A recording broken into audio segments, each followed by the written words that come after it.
السلام عليكم ورحمة الله وبركاته.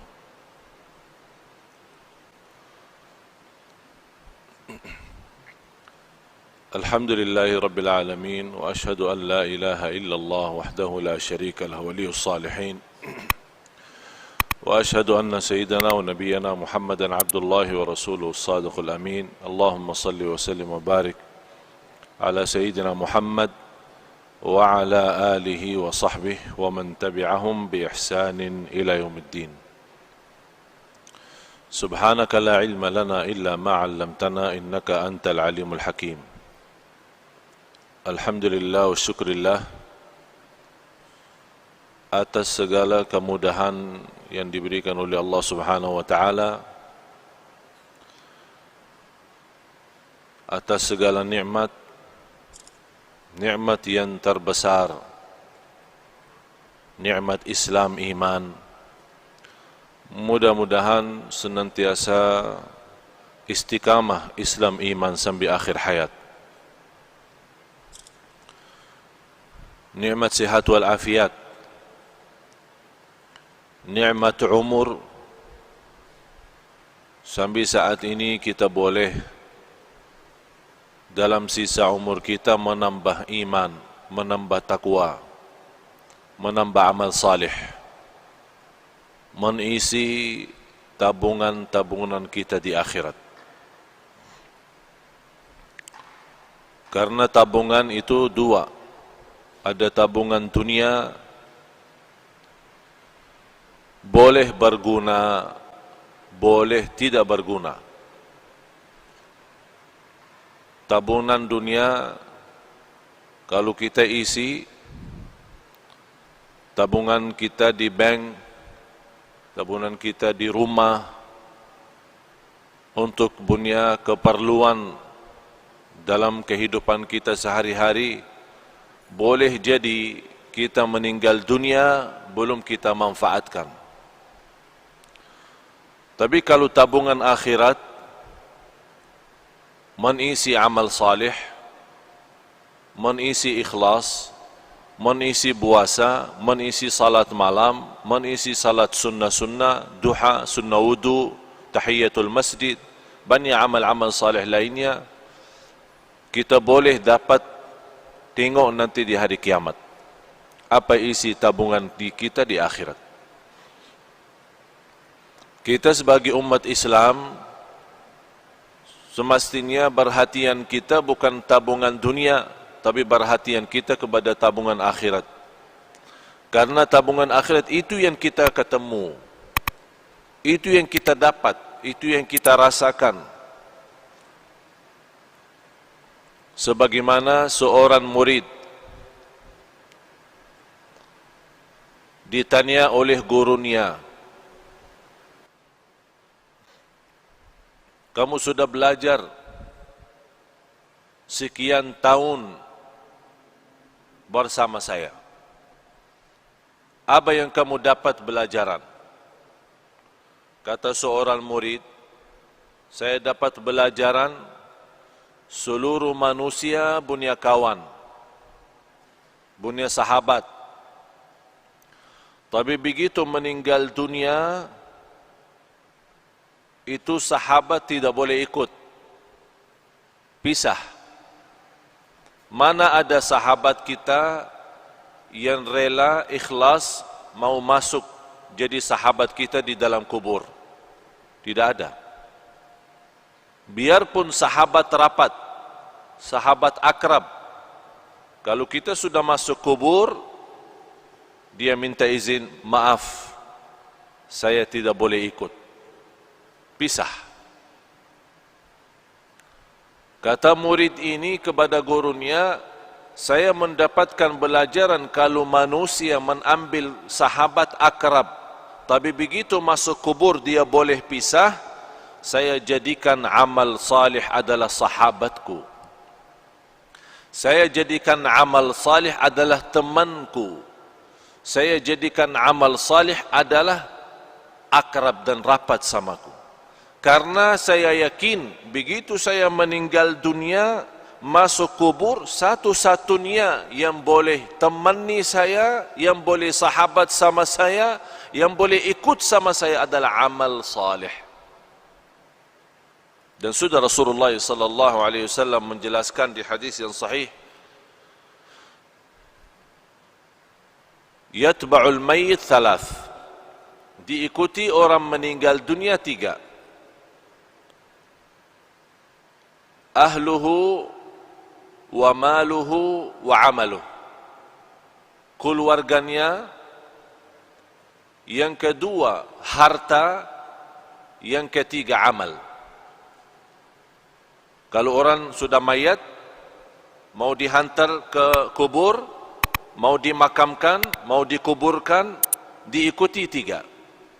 Temanin, ikut 3. Keluarga, harta, dan amal salih. Begitu mereka sudah dikuburkan, sudah ditanamkan, kata Rasulullah, pulang 2, diam 1. Pulang balik, keluarga sama harta. Tapi yang diam di situ dan ikut masuk adalah amal. Amal salih maupun amal tidak salih. Faman ya'mal mithqala dzarratin khairan yarah, wa man ya'mal mithqala dzarratin syarran yarah.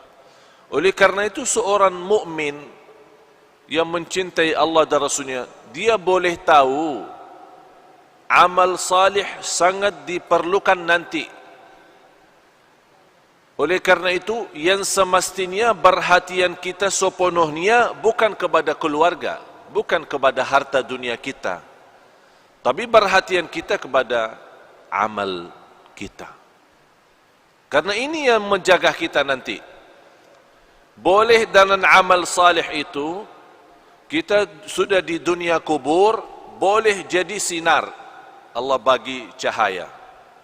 Cahaya dari mana?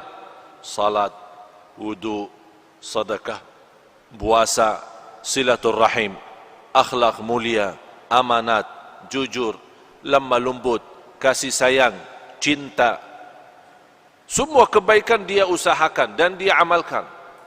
Di situ Allah terangkan kubur yang namanya kubur sempit, gelap, dan kita sudah nampak macam mana kubur. Dan tidak ada di dunia orang masuk kubur sudah dibagi lampu di dalam. Tidak ada.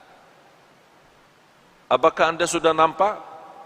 Masuk dalam satu kubur, buka, ada semua. Ada tempat tidur, ada lemari es, ya, untuk minum-minum nanti. Ada enggak? Tidak ada kan? Tidak ada sama sekali. Selimut, bantal, boleh masuk sana? Tidak ada. Semuanya tidak ada. Biarpun raja, biarpun sultan, biarpun menteri, biarpun orang kaya, biarpun apapun jabatan, biar miskin, boleh di dunia beda rumah. Orang kaya punya istana, punya rumah bagus. Orang miskin punya rumah sederhana. Tapi kalau dalam kubur sama, tidak beza. Tapi yang boleh jadi beza kalau di kubur, bukan soal kaya miskin, bukan soal orang mulia, soal orang biasa. Tapi yang menjadi beza dalam kubur adalah amal salih. Disitulah dengan amal salih Allah terangkan kubur yang sempit, yang gelap, tidak ada udara, tidak ada angin, tidak ada oksigen. Tapi boleh orang yang masuk di sana karena dia banyak istighfar, banyak jaga salat, banyak salat malam. Allah luaskan dia punya kubur. Sebagaimana kata Rasulullah, Allah jadikan kubur itu raudhah min riyadil jannah, taman dari taman surga. Dan boleh juga kubur itu menjadi lubang dari lubang neraka. Apakah kita sudah bersedia masuk rumah baru itu sesuatu yang mesti? Tidak boleh seorang tidak masuk sana. semua mesti masuk. Semua mesti masuk. Apa itu orangnya, dari mana orangnya, muslim, non-muslim, apapun agamanya, apapun budayanya, Arab, non-Arab, semua masuk kubur itu. Semua masuk.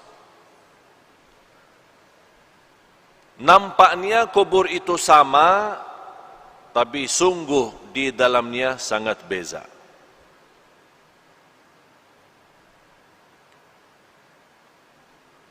Kemarin ada seorang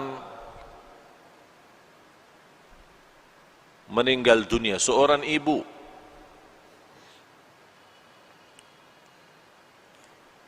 Keluarga menceritakan sekian tahun sudah meninggal dunia. Ada satu projek dari pemerintah mau buat jalan di situ. Jadi semua makam-makam kuburan yang ada di situ mesti dipindah. Pas mereka dikubur seorang ibu yang sudah meninggal dunia sekian tahun, dibongkar kubur, dibuka, dicium harumnya macam harum misk. Semua orang yang datang bekerja merasa harumnya luar biasa. Harumnya membuat hati tenang. Harumnya yang tidak pernah kita dapat di dunia. Itu keluar dari dia punya kubur.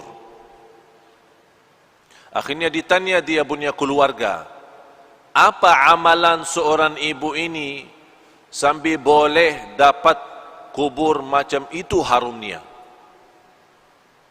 Mereka menjawab, ibu kami tidak pernah tidur malam hari sampai membaca surat Al-Mulk, Tabarakalladzi biyadihil mulk. Setiap malam Allah bukan hanya terangkan kuburannya, tapi Allah harumkan. Harum luar biasa. Dan itulah kata Rasulullah sallallahu alaihi wasallam, 30 ayat,